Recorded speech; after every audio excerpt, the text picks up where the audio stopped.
Bueno, doctor y compañeros, buenos días. El día de hoy mi grupo y yo vamos a hablarles acerca de la glándula suprarrenal. La anterior exposición trató desde la hiperfuncionalidad y ahora les vamos a hablar acerca de la hipofuncionalidad suprarrenal. En este caso, la enfermedad de Addison y el feocromocitoma. Ya, bueno, primero vamos a hablarles de las generalidades. Las glándulas suprarrenales son glándulas pares, las cuales se van a encontrar en el polo superior de los riñones. Como el anterior grupo lo dijo, el origen está en la cresta urogenital. Pesan aproximadamente entre 3 a 6 gramos. Tienen una medida de 3 de largo por 2.5, perdón, 3 de largo por 2.5 de ancho y 0.8 centímetros de espesor. Ahora, esta glándula va a encontrarse encapsulada o va a tener una cápsula externa que es la cápsula adrenal. Y también, como podemos ver en la imagen, tiene una capa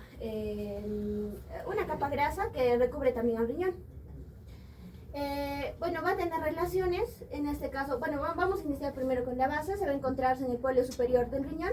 El vértice difiere mucho si es derecho o izquierdo. En el caso del derecho vemos que es mucho más puntiagudo. La glándula suprarrenal de por sí tiene la forma piramidal, y en el caso del izquierdo es más romo. El vértice es más romo y pues tiene la forma de una semiluna. Ahora, respecto a las caras, la cara anterior derecha va a tener relaciones con el hígado, el duodeno y también la vena cava inferior, y por otro lado la cara anterior izquierda va a tener relaciones con el estómago, el páncreas y la cara renal del vaso. Por otro lado, en la cara posterior va a tener relaciones con los pilares diafragmáticos, la pleura y también la 11ª y 12ª costilla.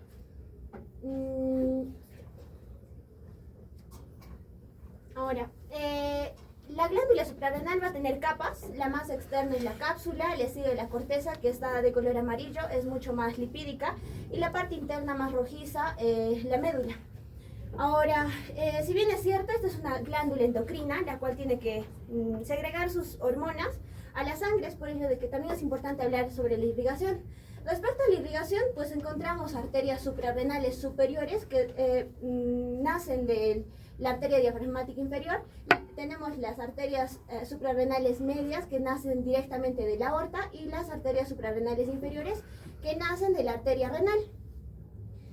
También tenemos su drenaje venoso. En el caso del derecho, pues bueno, ambos se llaman venas suprarrenales, pero en el caso del derecho va a drenar toda esta sangre desoxigenada directamente a la vena cava, y en el caso del izquierdo va a drenar a la a la vena renal, y recién de la vena renal a la vena cava inferior.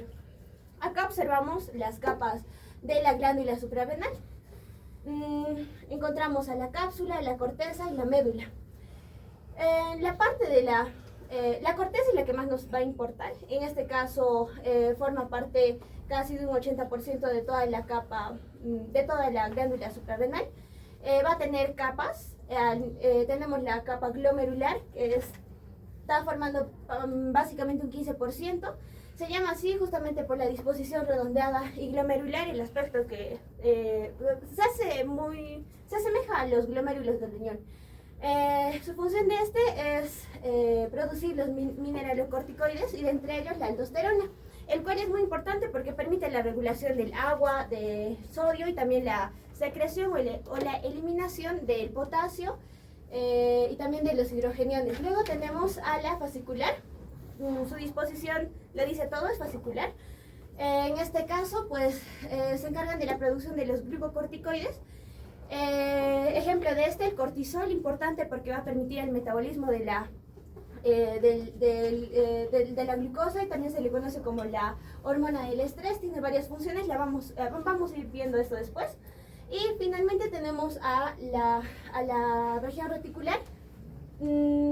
Esta va a ser la encargada de segregar los gonadocorticoides, en este caso DHEA, DHEAS y la andostrediona.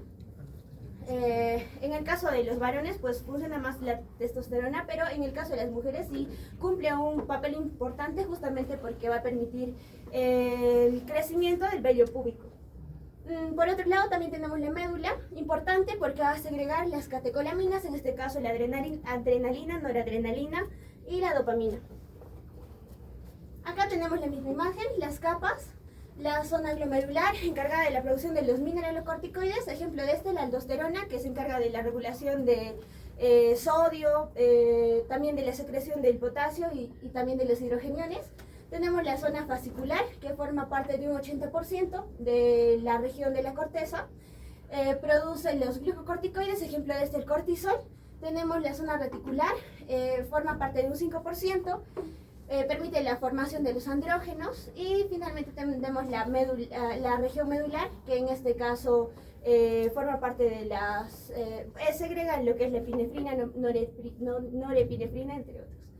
Acá tenemos otra vez las funciones. La aldosterona con sus funciones. Básicamente lo que quiero llegar con esto es que la sobreproducción de todas las hormonas que se van a formar en la corteza va a darnos un síndrome que es el síndrome de Cushing, que ha sido expuesto en la anterior clase, y nosotros vamos a hablarles acerca del síndrome de Addison, que básicamente va a ser la hipoproducción de estas hormonas que se segregan o se producen a nivel de la corteza de la glándula suprarrenal. Ahora, adentrándonos al síndrome de Addison como tal, pues ya habíamos dicho, el síndrome de Addison es la se define como la hiposecreción o la secreción nula de las hormonas que se forman en la corteza de la glándula suprarrenal. Como ya habíamos dicho, en la glándula suprarrenal vamos a encontrar la producción de los glucocorticoides, como es el cortisol, los mineralocorticoides, en este caso la aldosterona y los andrógenos. En el caso del síndrome de Addison, es más prevalente en mujeres que en varones, casi el doble o hasta el triple, y además puede dar en cualquier etapa de la vida, pero sobre todo de entre los 15 a los 60 años, con una incidencia anual de 3 a 6 personas por cada 100.000 personas.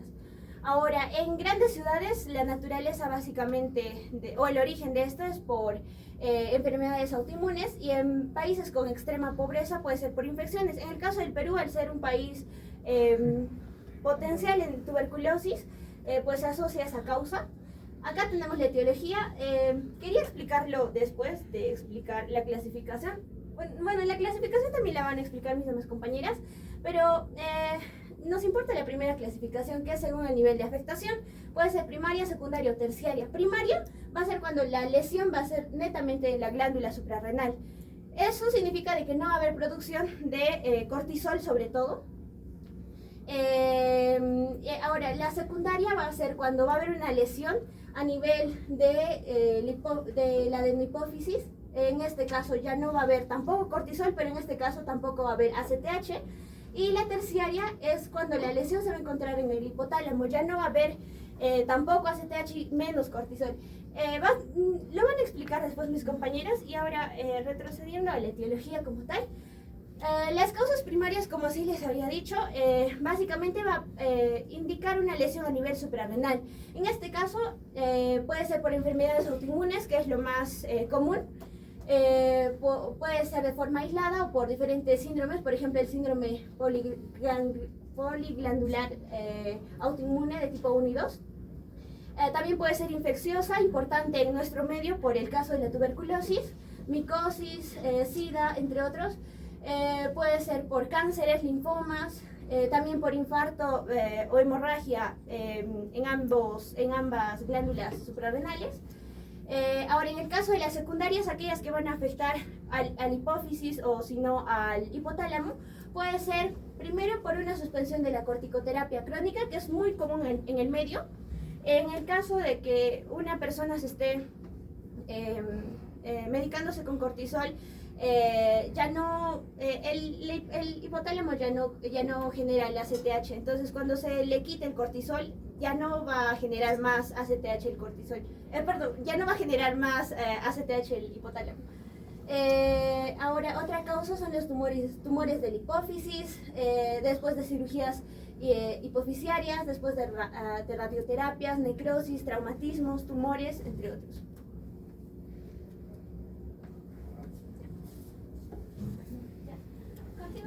fisiopatología, vamos a hablar primero de la que es la fisiopatología de la insuficiencia suprarrenal primaria. Es decir, como dijo mi compañera, que solo va a haber un daño o mal funcionamiento en lo que es la glándula adrenal. ¿Y esta qué va a producir? Lo que es la disminución de lo que es el cortisol, la aldosterona o la dehidroandrosterona. En este caso, primero vamos a ver un poco más molecularmente lo que es en la glándula suprarrenal, lo que es un proceso que se llama la esteroidogénesis. Esta esteroidogénesis va a tener una materia prima que es el colesterol.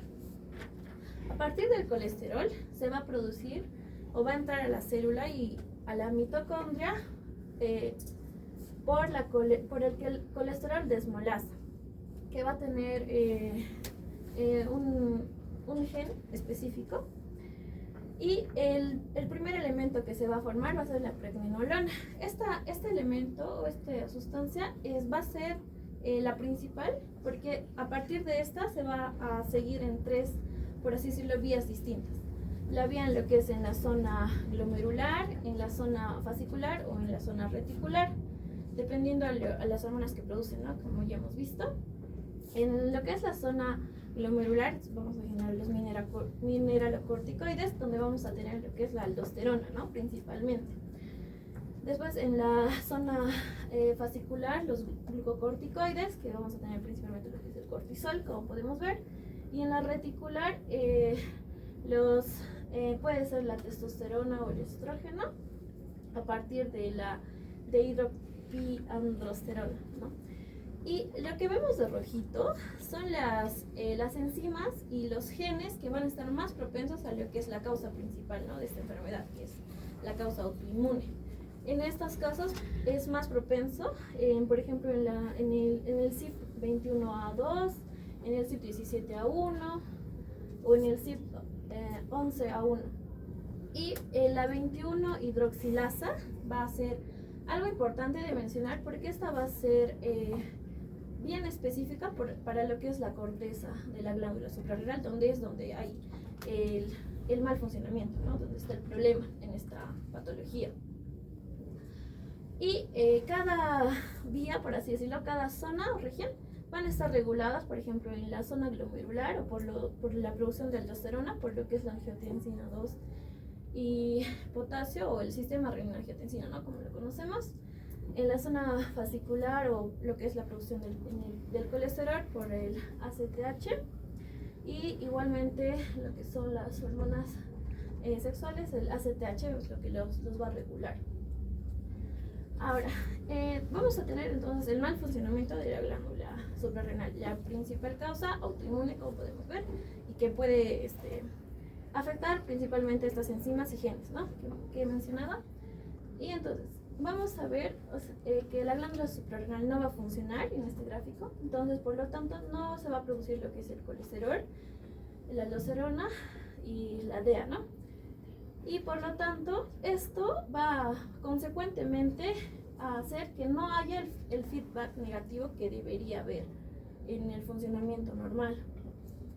Entonces, al no haber este feedback y al estar disminuido la cortisol, la aldosterona y DEA, el hipotálamo va a reaccionar y va a decir qué está pasando, ¿no? Va a querer aumentar lo que es la hormona de corticotropinas, aumentar, y esta va a su vez aumentar lo que es la hormona adrenocorticotrópica, ¿no? La ACTH. Y en este caso, esta también va a estar aumentada a partir de un precursor común, que es la POMS, que es la propia melanocortina, que es la que también va a estimular a lo que es la hormona liberadora de melanina, ¿no? Que es en lo que es la enfermedad de Addison. En este caso es importante por la hiperpigmentación, ¿no? Ahora, en base a esta fisiopatología vamos a tener manifestaciones clínicas de acuerdo a lo que está disminuido. Por ejemplo, si tenemos la disminución de los glucocorticoides, que es, como hemos dicho, el cortisol, Vamos a ver que va a haber síntomas gastrointestinales, náuseas, vómitos. Esto porque el cortisol tiene varias funciones metabólicas y una de estas es en lo que es el estómago, ¿no? Fatiga y debilidad.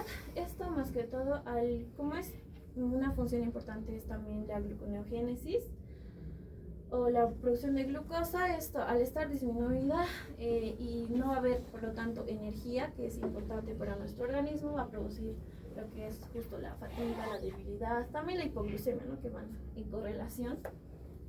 La pérdida de peso, la anorexia, el dolor de cabeza matutino, la hiperpigmentación, que se explicó también en la fisiopatología, que esta normalmente va a estar en lo que son los pliegues o zonas de cicatrices, la acidez gástrica y un aclaramiento de agua libre, que tiene que ver con la función renal.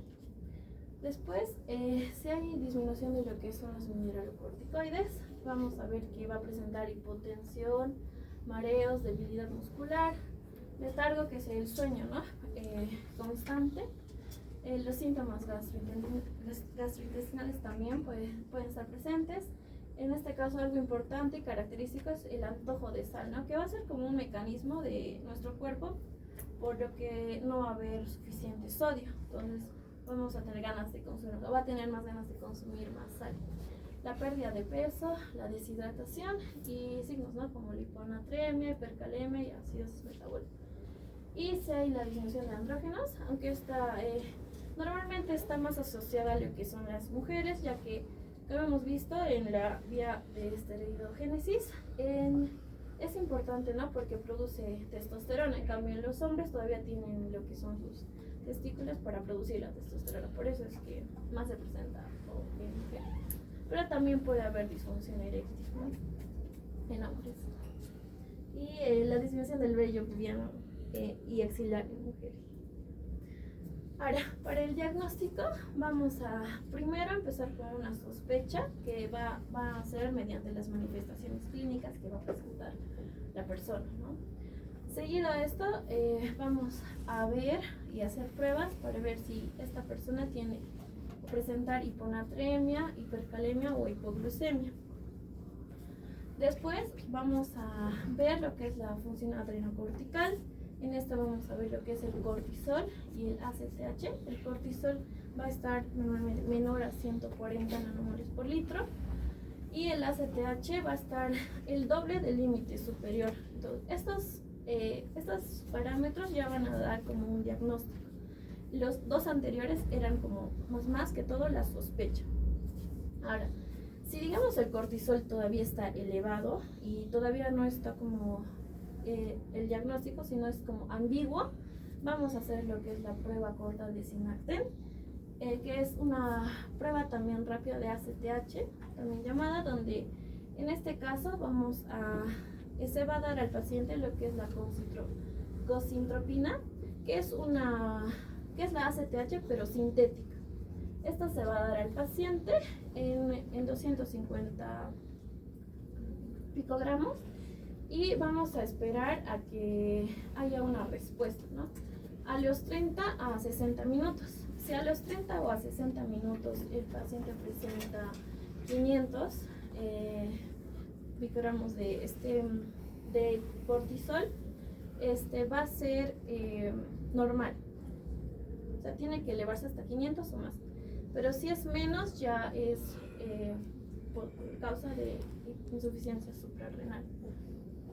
Ahora, después también vemos lo que es, y si presenta el aumento de renina y la disminución de aldosterona, y los anticuerpos séricos del 21-hidroxilasa. Esto más que todo para diferenciar la causa. Como hemos visto, hay las causas autoinmunes, que es la más principal. Entonces, si está positivo este anticuerpo sérico de 21-hidroxilasa, que como hemos visto en la esteroidogénesis, en el mecanismo, esta es la principal, ¿no? Porque está más específica y se encuentra en la corteza. Y si es negativo, también podemos hacer o ver los niveles de ácidos grasos de la cadena muy larga en suero, en caso de los hombres, para ver si presenta la adrenoleucodistrofia. Y también si es negativo y no hay causa autoinmune, que es en este caso de la prueba, vamos a ver otras causas, ¿no? Como hemorragias, un tumor, que es en caso, vamos a usar lo que es la tomografía computarizada, ¿no? Ahora, para el tratamiento, más que todo va a ser para reponer, ¿no?, estas deficiencias que vamos a tener. Por lo tanto, vamos a reponer, si es en caso de glucocorticoides, lo que es la hidrocortisona o acetato de cortisona. Esto normalmente de 10 a 25 miligramos de 2 a 4 dosis, o sea, puede ser 15, 5, 5. La prednisona, que va a ir de 2.5 a 7.5 miligramos, normalmente indican 5. Y la dexametasona de 2.25 a 0.75 miligramos, que en este caso indican más, en su mayoría 0.75. En caso de mineralocorticoides, la fludrocortisona, que puede ir en valores de 0.05 a 0.20 miligramos, y de 0.75 a 0.6 miligramos. Y en lo que es el reemplazo de andrógenos, que va a ser algo no estándar, porque hay bibliografías o estudios que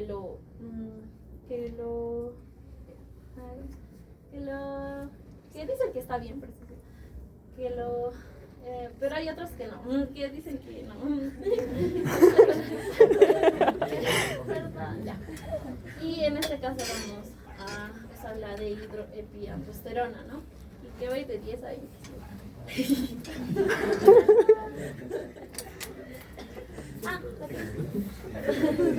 Después, ahora, como una consecuencia de una complicación y que va a progresar lo que es la insuficiencia suprarrenal primaria, rápidamente vamos a llamar como una crisis suprarrenal. Esta se va a considerar una mortalidad considerable, ya que va a ser de 0.5 por 100 pacientes por año.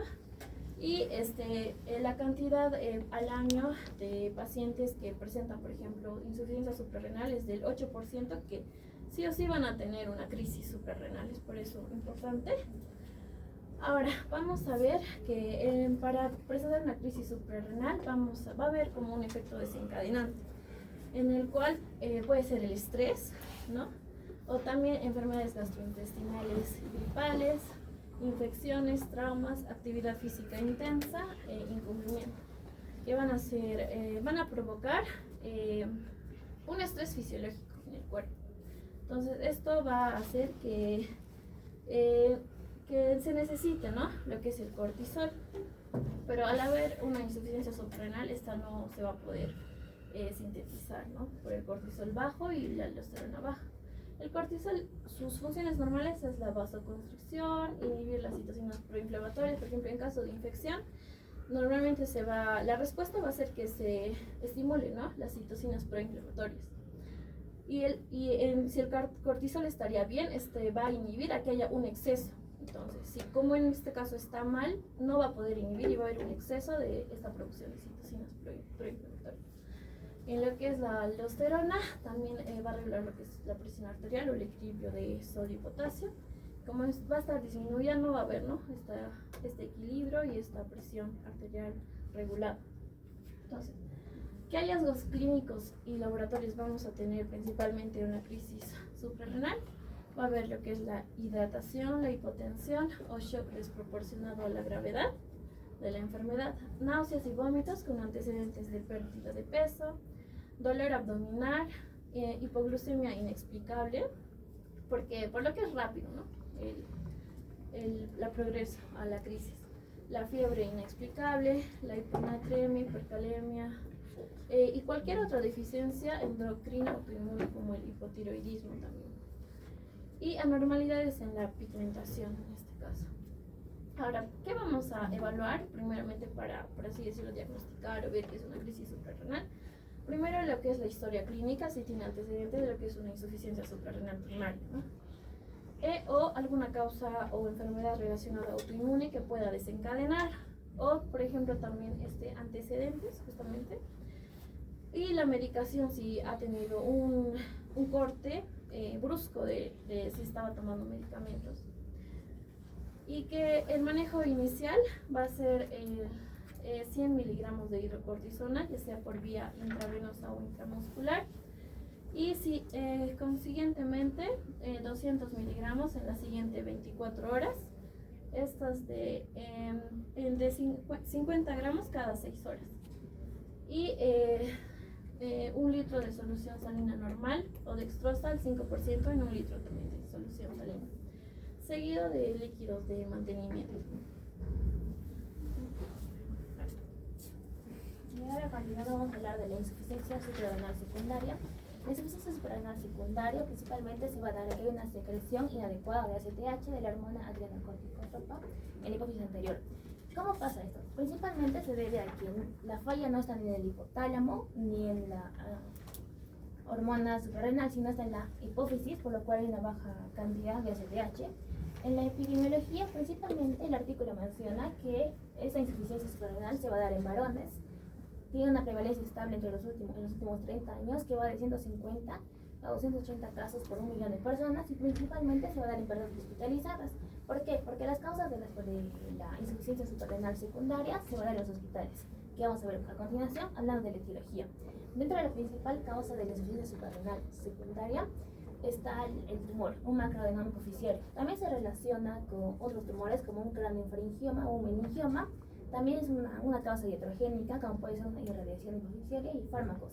Si bien es cierto que también la información dice que la insuficiencia suprarrenal secundaria está relacionado al uso de glucocorticoides, este está más frecuentemente relacionado con la insuficiencia suprarrenal terciaria que van a hablar. Aquí principalmente se debe a un daño en la hipófisis, especialmente en la hipófisis. También una causa vascular es la apoplejía o el síndrome de Sheehan. El síndrome de Sheehan, que es un tipo de panhipopituitarismo especial que se da principalmente en mujeres, donde hay necrosis, donde hay una hemorragia y necrosis de la glándula hipofisiaria en el postparto. Y también puede haber infiltrativa, especialmente de tuberculosis, que es muy frecuente en nuestro caso, la sarcoidosis, estudiosis X, entre otros. Hay también un caso muy importante que también la insuficiencia suprarrenal secundaria puede darse por un panhipopituitarismo, en el cual hay una disminución de todas las hormonas sintetizadas por la hipófisis. Ahora hablando de la fisiopatología, como ya les mencioné, tanto hay una en el hipotálamo, hipófisis y la glándula suprarrenal. Vamos a ver que el hipotálamo va a estar normal, entonces va a mandar la hormona liberadora de corticotropina, pero el daño va a estar en la hipófisis. El daño en la hipófisis, entonces como hay un daño en la hipófisis, no va a haber una secreción de la ACTH, por ende no va a haber una secreción, no va a llegar la ACTH a la hormona suprarrenal, por lo cual va a provocar una baja en la cortisol, una baja en la DHA, que ya explicó mi compañera, pero algo característico es que va a estar normal la aldosterona, porque la aldosterona tiene más relación con el sistema renina, angiotensina, aldosterona, y también al ver una baja concentración de ACTH, va a haber una atrofia de la cava fascicular y reticular de la glándula suprarrenal, lo cual va a perpetuar la insuficiencia como tal. Dentro de las manifestaciones clínicas, si bien es cierto que el paciente va a tener unas manifestaciones clínicas insidiosas que pueden durar 1 año, la principal causa por la que va a venir es la fatiga, la baja de líbido, el dolor de cabeza, la pérdida de vello axilar y púbico, la palidez y la pérdida de peso. Algo muy importante aquí es que, a diferencia de la primaria, la secundaria no tiene hiperpigmentación, porque la hiperpigmentación está relacionada con una elevada concentración de ACTH, pero aquí hay una baja concentración de ACTH, por lo cual no hay. Y también la baja de líquido y la pérdida de vello axilar y púbico principalmente se debe a la baja concentración de la DHEA. Ahora, para el diagnóstico de la insuficiencia suprarrenal secundaria, vamos a hablar primero de una prueba que se hace cuando hay una sospecha de insuficiencia suprarrenal, la cual es la prueba de estimulación con ACTH, que ya explicó mi compañera. Pero para sintetizarlo, vamos a ver que se da al paciente la ACTH de forma sintética, una cantidad de 250 microgramos, o también se puede dar una cantidad de 1 microgramo por vía endovenosa. ¿Qué pasa? Normalmente el ACTH va a estimular el cortisol, pero en este caso no, por lo cual se va a confirmar la insuficiencia suprarrenal al encontrarse con un corte, que el cortisol esté por debajo de 14 microgramos por decilitro, o también que esté por debajo de 18 microgramos por decilitro. Pero cuando se sospecha de una insuficiencia suprarrenal secundaria, la prueba, el gol estándar es la prueba de tolerancia a la insulina. Es similar al anterior, solo que al paciente se le va a dar insulina por vía intravenosa de 0,5 a 0,15 o incluso se puede dar de 0,1 por kilo. ¿Y qué va a pasar? Se va a dar al paciente insulina y se va a buscar que haya una hipoglicemia refractaria. ¿Para qué se busca una hipoglicemia? Ya que la hipoglicemia va a estimular al eje hipotálamo hipófisis adrenal, provocando una mayor producción de cortisol. Pero al ver que esta prueba no va a haber un cortisol adecuado, ya que también el punto de corte es que sea, en este caso, no va a haber una producción de cortisol adecuado, por lo cual el punto de corte igual va a ser menor a 18 microgramos por decilitro. Esta prueba tiene que hacerse midiendo el cortisol basal cada 30, 60 y 90 minutos, al igual que la glucosa. Y aunque es la prueba gol estándar, igual está contraindicada en diferentes enfermedades, como enfermedades cerebrovascular, enfermedad cardiovascular, en la epilepsia, entre otros. Y para el tratamiento, como principalmente se va a buscar un reemplazo de glucocorticoides, ya que se busca reemplazar la deficiencia de cortisol, entonces se va a seguir el ritmo circadiano. El fármaco de elección que se da en este caso es la hidrocortisona oral, entre 15 a 25 miligramos por día, en dosis de 2 a 3 dosis divididas en todo el día. Entonces se planea dar más en la mañana y menos en la tarde, siguiendo el ritmo circadiano del cortisol. También se busca la educación del paciente. Tenemos que asegurarnos que el paciente tenga una comprensión de su diagnóstico, un manejo adecuado de la terapia con glucocorticoides, que sepa actuar frente a diferentes situaciones que puede presentar y una discusión sobre el apoyo que puede tener en su caso o no. Ok, continuando vamos a hablar de la insuficiencia suprarrenal terciaria. Como hemos visto, la primaria directamente va a haber una afección en la glándula suprarrenal, la secundaria en la hipófisis, ya también la terciaria va a ser una afección directa al hipotálamo. El hipotálamo que tiene la función principal, que es estimular la hormona liberadora de corticotropina, ¿no? En cuanto a esta insuficiencia, vamos a ver las diferentes etiologías. Primero tenemos las lesiones hipotalámicas, que puede ser tumores o debido a algún traumatismo puede haber una afección. Y la principal, que es en este tipo de insuficiencia, que es el retiro abrupto del uso de los glucocorticoides exógenos a un largo plazo. Y otro también que se menciona, que es la cirugía para corregir la enfermedad de Cushing. Bueno, para explicar un poco de esto, en cuanto a la enfermedad de Cushing, como vimos en la anterior exposición, ya también es todo lo contrario, ¿no? Es cuando hay un exceso de cortisol. Esto puede ser debido a un adenoma o igualmente por consumo de glucocorticoides. Y cuando hay este exceso, se va a alterar el eje que vamos a ver, el eje hipotálamo, hipófisis con la glándula. Y esto va a hacer que como ya el cuerpo ya tiene suficiente cortisol, ya no se va a secretar el cortisol correctamente. Lo vamos a ver en el eje. En cuanto a la epidemiología, se va a prevalecer, como les mencionaba, en los pacientes que consumen glucocorticoides, y según el Instituto Nacional para la Excelencia de la Salud y la Atención, se considera que a los pacientes que consuman una dosis fisiológica equivalente o superior a de entre 3 a 5 miligramos de prednisona al día, se considera en mayores de 16 años a partir de 4 semanas y en menores de 16 años a partir de 3 semanas, ya son propensos a tener una insuficiencia suprarrenal terciaria. Estos glucocorticoides vamos a ver que son de uso en tratamientos como el asma, la artritis reumatoide, el lupus, cáncer e incluso la inflamación. Ahora vamos a ver el eje que está alterado, como ya fue mencionado. Aquí la alteración es a nivel del hipotálamo. Entonces, si hubiese una alteración, como ya le había mencionado, por exceso de uso de glucocorticoides, por ejemplo, va a disminuir, si el cuerpo ya siente que hay suficiente aldosterona, va a haber una retroalimentación negativa. Entonces, ¿qué va a pasar? Va a haber una disminución de la hormona liberadora de corticotropina, por ende una disminución de la ACTH, va a disminuir la estimulación suprarrenal, específicamente a nivel de la capa fascicular, una atrofia de esta zona, y finalmente va a disminuir lo que es el cortisol. Y esto nos produce la clínica, ¿no? Tenemos primero la fatiga y la debilidad muscular, el dolor abdominal, tenemos náuseas y vómitos. Por ejemplo, en el caso de náuseas y vómitos, esto es causado porque el cortisol tiene cierta actividad sobre los núcleos hipotalámicos y también sobre el área postrema, que es el área nauseosa, ¿no?, que causa las náuseas. En cuanto también otra parte de la clínica es la hipoglicemia. El cortisol tiene una función importante para la gluconeogénesis a nivel del hígado, y también es el que ayuda a disminuir la captación excesiva de la glucosa por parte de los tejidos. Y también otro que podemos ver que es la hipotensión leve. Esto debido a que el cortisol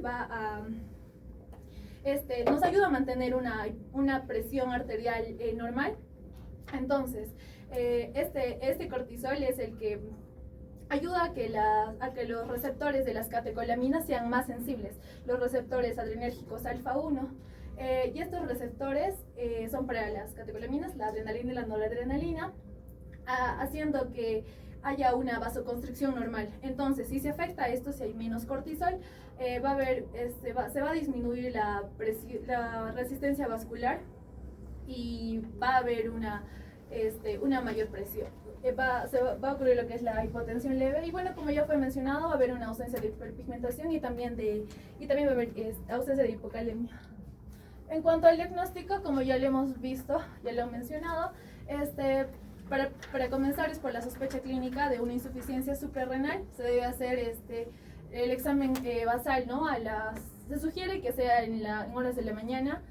De acuerdo a bibliografías puede ser entre 6 y 8 de la mañana, otros mencionan que es de 8 hasta 9 de la mañana, y determinar así, ¿no?, la glucosa, iones, el cortisol y la ACTH basal. Refiriendo principalmente a la insuficiencia suprarrenal terciaria, vamos a ver, ¿no? Si el cortisol basal estuviera entre menos de entre 3 y 18 microgramos, lo ideal es realizar esta prueba, ¿no?, con una CTH sintética, y se le vuelve a hacer la prueba a los 30-60 minutos, y si sigue bajo los estándares de entre 14 y 18, ya se considera que es una insuficiencia suprarrenal. Pero para que sea secundaria o terciaria, si ya tenemos esto, si la CTH está baja o inapropiadamente normal, podemos definir que puede ser secundario o terciario. Para esto se le hace el descarte de uso de glucocorticoides, también se hace una resonancia hipoficiaria en caso de una insuficiencia suprarrenal secundaria, y para terciaria una resonancia a nivel del hipotálamo. También determinar el estado del resto de los ejes hipoficiarios. Para el tratamiento, como hemos visto por ejemplo, en la insuficiencia suprarrenal secundaria, el tratamiento óptimo era administrar más glucocorticoides, pero en este caso son pacientes, como la principal causa de una insuficiencia suprarrenal terciaria es que los pacientes ya hacen uso excesivo de los glucocorticoides, el tratamiento es distinto.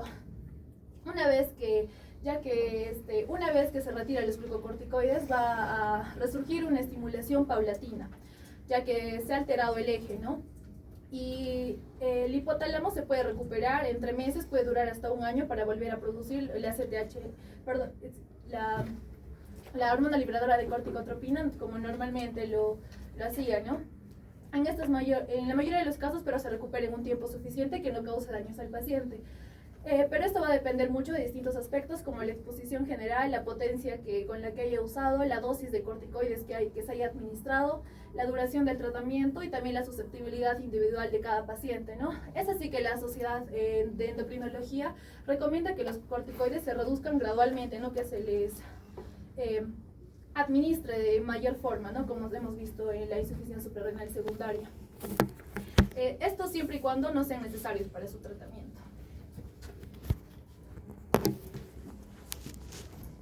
Ahora vamos a continuar la exposición hablando un poco más del feocromocitoma. Este va a ser un tumor que se va a encontrar en la glándula suprarrenal.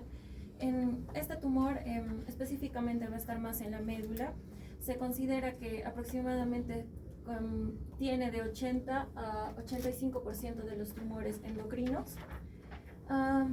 Las manifestaciones del feocromocitoma se va a dar por la expresión excesiva de catecolaminas. Dentro de las catecolaminas más mencionadas van a ser la dopamina, adrenalina y noradrenalina. Sin embargo, siendo la noradrenalina y la adrenalina las que más se secretan.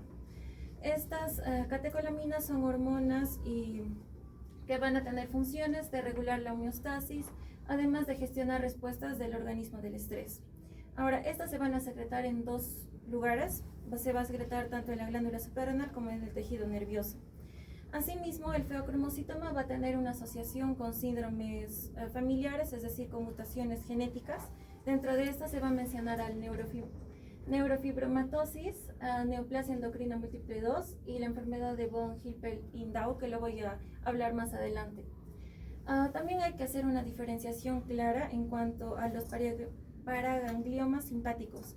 Estos son parecidos al feocromocitoma. La única diferencia es el lugar en donde van a secretarse más las catecolaminas. Además de que en el paraganglioma se va a secretar más la norepinefrina y como sustancia de desecho o subproducto la dopamina. Ya, en cuanto a la etiología, tenemos de saber que puede ser de dos formas que se han conocido actualmente, que es por mutaciones genéticas y otro es por formas esporádicas. El 80% aproximadamente es de formas esporádicas, mientras que menos del 35% es por mutaciones germinales. Dentro de estas, como ya les mencioné, la neurofibromatosis de tipo 1, en esta va a haber una mutación a nivel del gen supresor tumoral que va a ser el NF1, lo cual va a ser dado por una herencia autosómica dominante, en el cual el paciente va a presentar las máculas de café y leche, además también de las efélides axilares, que son manchas que van a tener en las axilas. Otra también que se tiene son los nódulos de Lynch, que estos van a ser amartomas amartomas que se van a tener en el iris, y otras los neurofibromas. Luego vamos a tener a la neoplasia endocrina múltiple de tipo 2. En esto ya también va a haber una afectación a nivel del pro-oncogen red, que también va a ser por una herencia autosómica dominante, y también esta va a haber una afectación va a generar un carcinoma de médula de tiroides. Además también que puede generar el feocromocitoma, entre otros. Y luego vamos a tener a la enfermedad de von Hippel-Lindau, que esto ya también va a tener una afectación a nivel del gen BLH. En este va a haber una afectación un poco más sistémica, esto ya que va a afectar al sistema nervioso, generando los hemangioblastomas encefálicos y espinales. Al riñón va a generar un carcinoma de células claras. Adrenal va a generar el feocromocitoma, y páncreas como los tumores neuroendocrinos pancreáticos. Ahora, también debemos de considerar que hay factores adicionales que van a potenciar los síntomas o las manifestaciones que va a tener el feocromocitoma. Estos van a ser la actividad física excesiva, trauma, estrés, parto, anestesia y cirugía. Ahora, si hablamos un poco más de la epidemiología, tenemos que saber que el feocromocitoma es un tumor raro. Entonces, su diagnóstico suele ser también incidental, esto ya que suelen encontrarlo más por imágenes o también por la clínica que puede presentar a los pacientes. Por ejemplo, en este artículo mencionaba que el 0.05 de feocromocitomas han sido no diagnosticados, y para lo cual, para comprobar esto, han hecho un estudio en el cual se utilizó biopsias de 4.180 personas, además de sacarles los signos vitales a estas personas, en donde observaron que sobre el 0.2 de los hipertensos pudieron diagnosticarse con feocromocitoma. Ahora, si hablamos un poco más de la histopatología, vamos a hablar de que tiene un patrón de Sabellán. Este patrón es específico y suele ser un nido de células cromáfines. Es muy importante saber la histopatología, ya que si vamos a querer diferenciar entre benigno y maligno, indica este artículo que la presencia de estas células cromáfines, si se encuentran fuera de la glándula suprarrenal, podrían darte más una idea de malignidad. Ya, en cuanto a la fisiopatología, tenemos que saber que se van a liberar diferentes catecolaminas en diferentes patrones, y esto nos va a generar también diferentes manifestaciones, siendo la noradrenalina que se va a secretar de una forma continua, en donde tenemos que resaltar que va a ser 10 veces más selectiva beta 1, es decir, que va a tener un efecto más a corazón, se podría decir. Y generalmente lo que más se observa es la hipertensión arterial en estos casos. Y en el caso de la adrenalina, que va a tener un patrón más paroxístico, esto nos va a generar las taquiarritmias. Ahora, también tenemos que resaltar la función que van a tener estas catecolaminas en cuanto a las funciones del sistema nervioso simpático. Y hablando un poco más del feocromocitoma, como les mencioné, era un tumor en las células cromáfines, Estos ya van a ser generados por defecto genético o esporádico, en donde se va a secretar de mayor cantidad la adrenalina y noradrenalina. En estas van a poder generar un efecto masa que va a generar el dolor abdominal, la hipertensión renovascular. También puede generar glucogenólisis, que esto a su vez va a generar la hiperglucemia, las glándulas sudoríparas, que va a generar diaforesis, y la gastrointestinal, que sería oclusión intestinal. En cuanto a los sistemas de conducción y ventrículos, esto va a generar mayor gasto cardíaco, y esto a su vez va a generar una hipertrofia y una taquicardia. Y en cuanto a arterias, si van a ser cerebrales, van a poder generar síntomas como la cefalea, si es sistémicas, generar una hipertensión arterial, y coronarias como una isquemia e infarto. Vamos a continuar con las manifestaciones clínicas del feocromocitoma, y tenemos que tener en claro que principalmente los pacientes van a venir porque tienen hipertensión arterial. De hecho, para el feocromocitoma hay una tríada clásica que va a estar compuesta por 3 principales signos, que es la cefalea, las palpitaciones y la diaforesis. Esta triada tiene el 50% de los pacientes la va a presentar, y tiene una sensibilidad del 90.9 y una especificidad del 96.8. Empezando con la cefalea, ¿por qué se va a dar? El exceso de noradrenalina va a causar una vasoconstricción intensa, que va a aumentar la presión arterial. Esta presión arterial también, pues, dentro del cráneo va a generar una hipertensión intracraneal, y esto es lo que va a causar este dolor en la cabeza, esta cefalea, que es de tipo pulsátil. Con respecto a las palpitaciones, la adrenalina, que va a estar elevada, va a irse hacia los receptores beta 1 a nivel del corazón, aumentando lo que es la frecuencia cardíaca y la fuerza de la contracción del corazón. Y esto va a causar, ¿no?, que el paciente sienta como su corazón late, sienta las palpitaciones. Y la tercera parte de la tríada, que es la diaforesis, la sudoración profusa. En este caso va a haber un aumento de la estimulación adrenérgica. Y esta estimulación a nivel de los receptores alfa, que van a estar ubicados en las glándulas sudoríparas, van a activar su función simpática, que es la producción de sudor. Por eso el paciente va a estar diaforético. Con respecto al examen físico, lo que vamos a ver en el paciente es primero que su piel está caliente y está húmeda porque está sudando. El paciente está inquieto, claramente hay un aumento de la presión arterial y también una taquicardia sinusal. Otros signos que podemos buscar en el paciente es primero la hipotensión ortostática, que se va a dar cuando le medimos al paciente la presión cuando está echado y cuando se para, ¿no? En este caso va a haber una variación de 20 milímetros de mercurio en lo que es la presión sistólica y de 10 en la diastólica. El 50% de pacientes con feocromocitoma van a tener hipertensión sostenida sin crisis. Esto quiere decir que su presión arterial va a estar alta, pero va a ser constante, va a estar mantenida, alrededor de los 150 sobre 95. Esos pacientes no van a tener lo que son las crisis, ¿no?, los paroxismos. Y el restante, el 45%, sí van a tener estos paroxismos hipertensivos, ¿no?, que van a estar causados por la fluctuación que va a haber en la secreción de las catecolaminas. Tenemos otras manifestaciones clínicas que no pertenecen a la triada, pero también es importante mencionarlas y que también se explicó previamente, que es, por ejemplo, las náuseas y los vómitos por la estimulación del centro del vómito, la fatiga, la constipación, el dolor abdominal por el fenómeno de masa, y otros signos como por ejemplo el temblor, la palidez y la taquicardia, ¿no? Y como también ya se habló antes, tenemos los neurofibromas subcutáneos, las máculas de café con leche, la masa tiroidea y las pecas axilares, todo esto asociado más que todo a la neurofibromatosis de tipo 1.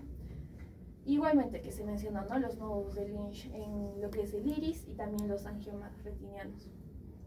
Con respecto es importante mencionar lo que es la presentación subclínica, ya que los feocromocitomas van a presentar diversas manifestaciones dependiendo a qué es lo que secreten en mayoría, ¿no? Por ejemplo, los que secretan dopamina y noradrenalina van a presentarse más que todo como una enfermedad subclínica o leve, con poca sintomatología. Los que secretan sobre todo epinefrina van a generar crisis hipertensivas paroxísticas, y los que secretan norepinefrina, hipertensión esencial, ¿no?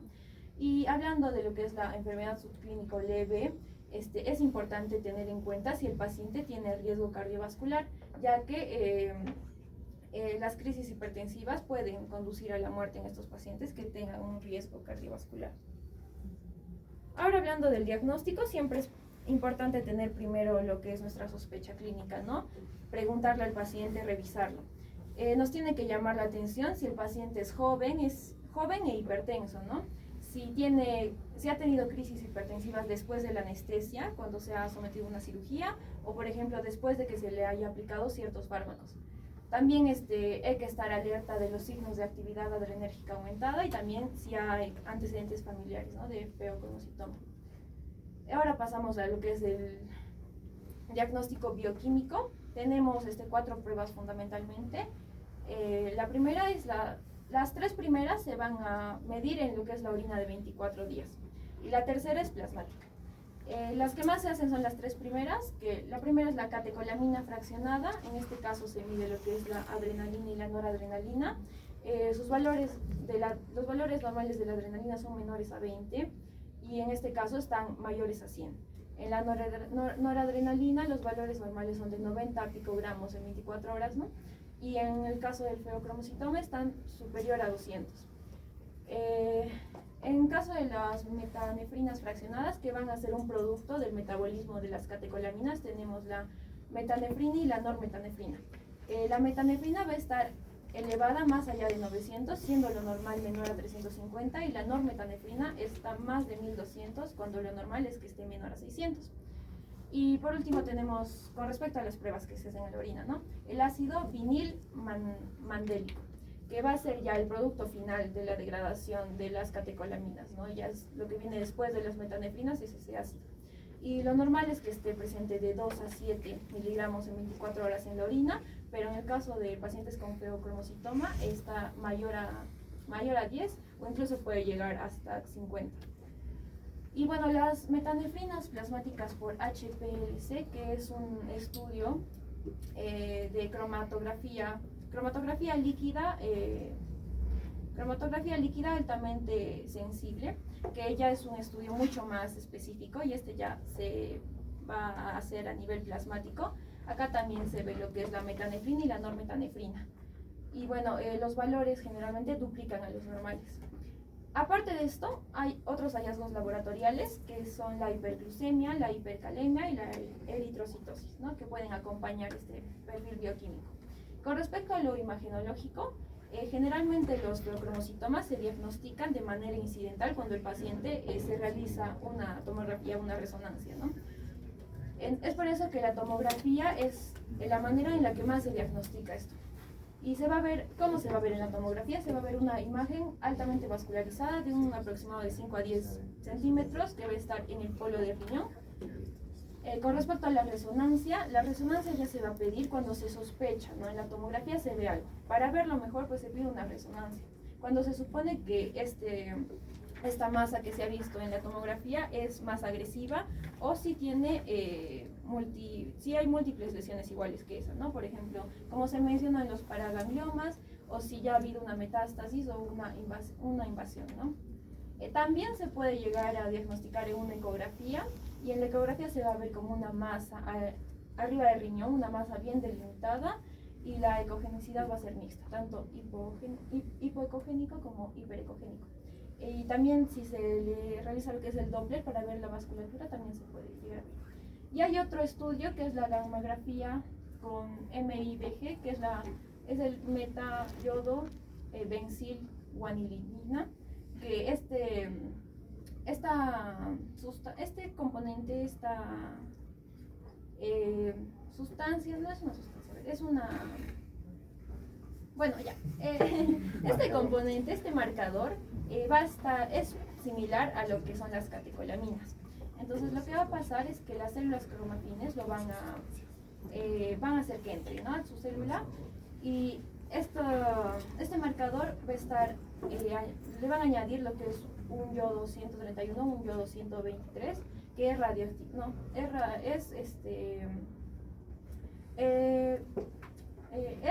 o sea, se puede ver, irradia, y cuando se le hace lo que es la gammagrafía se va a ver como brilla este marcador. que es mucho más específico. Y con respecto al yodo 123, este es más para diagnóstico, y el yodo 131, que tiene es más radiotóxico, pues se usa para el tratamiento, ¿no?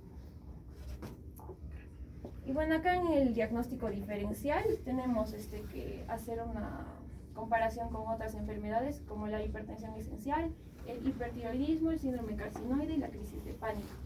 Empezando por la hipertensión esencial, los síntomas claves de esta para diferenciarlo del feocromocitoma es que la hipertensión esencial va a ser asintomática, no va a tener cefalea, o si la tiene va a ser muy leve, a diferencia del feocromocitoma.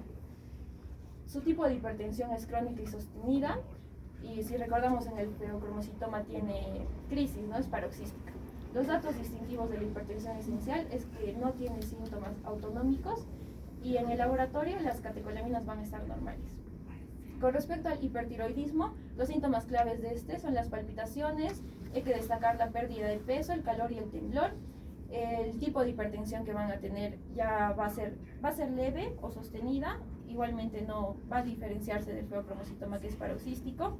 Y datos distintivos que nos van a hacer irnos más por un hipertiroidismo que por un feocromocitoma es el bocio y el exoptanos. Y en el laboratorio vamos a ver, ¿no? La elevación de la T3 y la T4 y la disminución de la TSH. En el síndrome carcinoide, los síntomas claves de es que hay rubor facial, diarrea y broncoespasmo. Y el tipo de hipertensión que va a tener esta enfermedad es variable, no es tan específica como en el feocromocitoma, que es paroxística. Y los datos distintivos es que el rubor va a ser persistente y no va a haber estas crisis. Y en el laboratorio, pues, tenemos la cromogranina A, que va a estar elevada. Y por último, en la crisis de pánico, las palpitaciones, la disnea y el miedo intenso son sus síntomas claves. La hipertensión que va a haber en esta crisis de pánico es transitoria, ligada directamente al evento que haya desencadenado la crisis de pánico. Y los datos distintivos es que el paciente va a ser una persona ansiosa y que no va a tener una hipertensión sostenida. Y también vamos a ver las catecolaminas normales en estos pacientes. Algunas complicaciones del feocromocitoma, si es que no se trata, es primero las crisis hipertensivas severas, las arritmias por la estimulación simpática, la ACV específicamente de tipo hemorrágico, y la insuficiencia cardíaca. Y ya. Eso sería todo, compañeros.